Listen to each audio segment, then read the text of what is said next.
Municipal చైర్మన్గా ఎన్నికైనందుకు మా మిత్రులు, కళాకారులు, డప్పు కళాకారులు, రైతు సంఘాలు, అభిమానులు, మహిళలు మరి వీళ్ళందరూ కూడా వచ్చి ఘన సన్మానం చేశారు. వారందరికీ కూడా ఈ సమావేశం ద్వారా అందరికీ కూడా ఒకసారి నమస్కారం చెప్పుకుంటున్నాం. ఇలానే కలికాలం మేమందరం కూడా కలిసిమెలిసి ఏ కార్యక్రమం అయినా కూడా వాళ్ళకి ఏదైనా అవసరమైతే కనుక నా శాయశక్తుల సహాయం చేస్తాను. మరి మనం అందరం కలిసిమెలిసి కార్యక్రమాలు చేసుకుంటూ మీకు ఏదైనా అవసరమైతే మళ్ళీ అక్కడికి వచ్చేసి మున్సిపాలిటీ ఎక్కడున్నా ఏ అవసరమన్నా కూడా మేము ముందుంటాను, ఖచ్చితంగా చేసి పెడతామని చెప్పి సభాముఖంగా చెప్పుకుంటూ సెలవు తీసుకుంటాం.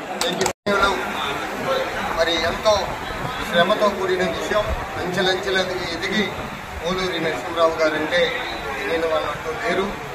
ఆయన గుర్తించి మన చూడకంటి బ్రహ్మానందరెడ్డి గారు, మన ఎమ్మెల్యే గారు పదవ బాధ్యతలు ఇచ్చినందుకు ఒక కులానికే కాదు, ఆయన అందరి వాడు, ఒక ఆర్య వైశ్యే కాదు, అన్ని సామాజిక వర్గాలకు కూడా సేవ చేయడానికి ఆయన ఎన్నుకొని చైర్మన్ పదవి ఇచ్చి ఇవాళ అభినందన సభ జరుపుకున్నందుకు, ఆయనకి బాధ్యతలు ఇచ్చినందుకు ఇంకా అంచెలంచెలుగా ఎదగాలని కళాకారుల సంఘం, బహు కళాకారుల సంఘం తరఫున నాటక రంగస్థల కళాకారులు, డప్పు కళాకారులు, జానపద కళాకారులు, రైతు కూలి మహిళలు భారీగా వచ్చి ఈ సన్మాన కార్యక్రమం చేసినందుకు మీడియా మిత్రులకు, పత్రికా విలేకరులకు ముందుగా బ్రహ్మానందరెడ్డి గారికి, ఎమ్మెల్యే గారికి కూడా శుభాకాంక్షలు, మా చైర్మన్ గారికి కూడా శుభాకాంక్షలు తెలియజేస్తారు. అందరికీ జై భీములు.